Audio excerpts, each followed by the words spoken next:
नमस्कार दोस्तों, future of India में आपका स्वागत है। दोस्तों, सोमवार 23 फरवरी 2026 आईडीएफसी फर्स्ट बैंक के निवेशकों के लिए यह दिन किसी भी सदमे से कम नहीं था। जैसे ही बाज़ार खुला, बैंक का शेयर 16 से 20% तक टूट गया। 14,000 करोड़ की मार्केट वैल्यू मिनटों में ख़त्म हो गई। अब आप पूछेंगे वजह। तो भाई वजह था चंडीगढ़ की एक ब्रांच में हुआ 590 करोड़ का कथित फ्रॉड। लेकिन ये कोई हाईटेक डिजिटल हैकिंग नहीं थी। ये वही पुराना घिसा पिटा चेक जालसाजी का खेल था, जिसने देश के एक उभरते हुए बैंक की साख पर सवाल खड़े कर दिए। अब आप पूछेंगे आखिर ये हुआ कैसे, क्या हमारा पैसा सुरक्षित है या नहीं। तो चलिए इस पूरे मामले की परतें खोलते हैं हम। पहले बात कर लेते हैं द मॉडस ऑपरेंडी का। We can say it is a old school fraud. जब ये फ्रॉड सामने आया तब हरियाणा सरकार के एक विभाग ने अपना अकाउंट बंद कराने और फंड ट्रांसफ़र करने की रिक्वेस्ट की। तो बैंक के सिस्टम में कुछ और ही दिख रहा था और उस सरकारी रिकॉर्ड में कुछ और चल रहा था। जांच में पता चला कि ये फिज़िकल मैनिपुलेशन का मामला है,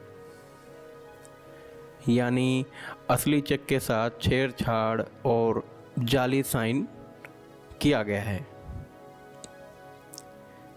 सीईओ वी वैद्यनाथन ने खुद माना कि यह एक ओल्ड काइंड ऑफ फ्रॉड है।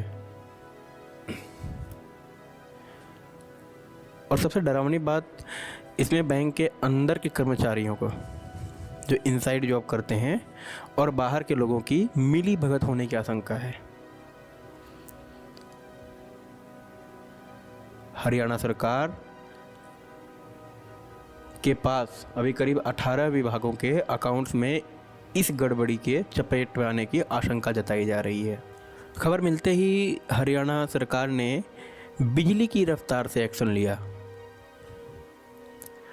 मुख्यमंत्री नायब सैनी ने आईडीएफसी फर्स्ट बैंक और एयू स्मॉल फाइनेंस बैंक को सरकारी कामकाज से बाहर कर दिया है। अभी जिसे हम डीएमपल कहते हैं, वो कर दिया है।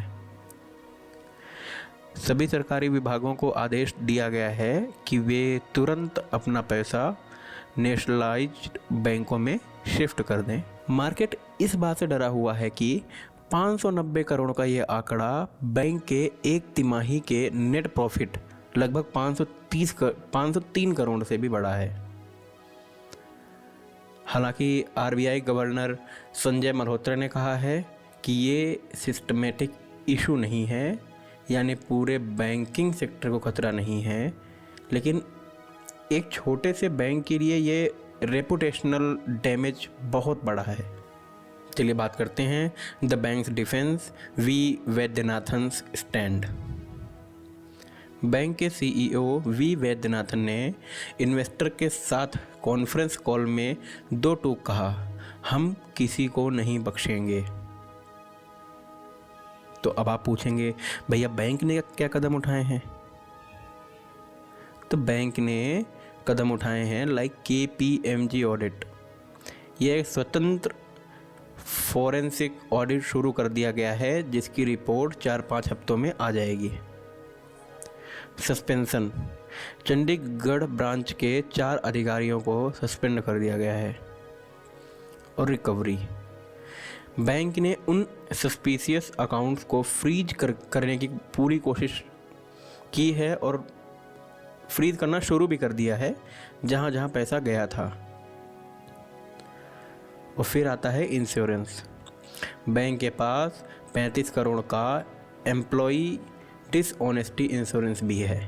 चलिए तो वीडियो के अंत में हम बात कर लेते हैं कि दोस्तों आईडीएफसी फर्स्ट बैंक का यह केस हमें याद दिलाता है कि तकनीकी चाहे कितनी भी आगे बढ़ जाए, मानवीय लालच, ह्यूमन ग्रीड बैंकिंग का सबसे बड़ा रिस्क है। अगर एक ब्रांच में कर्मचारियों की मिलीभगत से 590 करोड़ गायब हो सकते हैं तो इंटरनल ऑडिट पर बड़े सवाल उठाए जा सकते हैं कि ये इंटरनल ऑडिट किस तरह की जा रही थी। और अंत में मेरा सीधा सवाल, क्या आपको लगता है कि प्राइवेट बैंकों में सरकारी फंड रखना सुरक्षित है या सरकार को सिर्फ पीएसयू बैंकों पर ही भरोसा करना चाहिए? अपनी राय कमेंट्स में ज़रूर दें। इस वीडियो को शेयर करें ताकि लोग जागरूक हो सकें। सब्सक्राइब करें, सच के साथ खड़े रहें। मिलते हैं अगले वीडियो में। जय हिंद।